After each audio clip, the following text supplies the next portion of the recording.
Isang video ng mapa na nagpapakitang ang Palawan ay bahagi ng China ang lumutang sa Chinese social media apps na Weibo at Red Note kamakailan.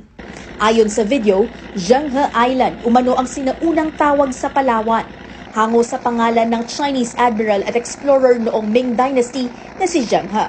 Nananawagan din ang naturang post na dapat ibalik sa China ang Palawan. Agad itong kinondena at pinabulaanan ng National Historical Commission of the Philippines. Iginiit ng NHCP na mali at hindi totoong sa China dati ang Palawan o kaya'y pinamunuan nila ito sa loob ng isang siglo. Iginiit din ng NHCP na walang anumang indikasyon na may Chinese settlement sa anumang dokumento mula 1521 o sa mga tala ng Italianong chronicler na si Antonio Pigafetta na kabilang sa mga naglayag palibot ng mundo. Ayon kay Pigafetta, kawangis ng mga nakatira sa ibang bahagi ng kapuluan ang mga taga-Palawan. Katunayan, lumahok ang pinuno ng expedition sa isang sanduguan o blood compact sa hepe noon ng komunidad sa Sitio Tagusaw sa Brooks Point.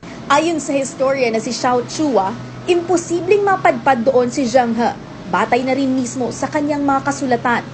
Sabi ng mga accounts ni Cheng Ho na siya ay nakapunta sa Western Seas, hindi sa Eastern Seas, hindi sa kung nasan yung Pilipinas. Yung Palawan, I think some parts of it was even part of the Sultanate of Sulu.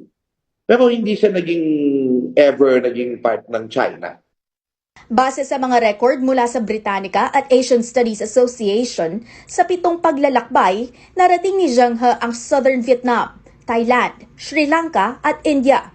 Nakapaglayag din siya sa Persian Gulf at dumaong sa mga pantalan sa silangang bahagi ng Afrika. Hindi kailanman nabanggit sa kanyang records na napadpad sila sa Pilipinas, partikular na sa Palawan. I think from the 11th century, all the maps of China, whether official or unofficial, ang southernmost part of the territory is in Hainan Island. So, paano nila nasakop yung Palawan? This distortion of history is already deeply embedded in the minds of the Chinese. Kasi yan ang tinuturo sa kanila ever since from the 1940s. So, ang hirap niyang, para sa kanila. Sa ngayon, wala pang pahayag ang Malacanang sa issue. Pero naninindigan ang NHCP na nananatili ang pagtindig ng gobyerno na hindi hahayaan ng Pilipinas na mawala kahit 1 pulgada ng pambansang teritoryo sa kamay ng mga dayuhan. At giit ng NHCP, ang Palawan ay pag-aari ng mga Pilipino noon, ngayon at magpakailanman. Katrina Domingo, ABS-CBN News.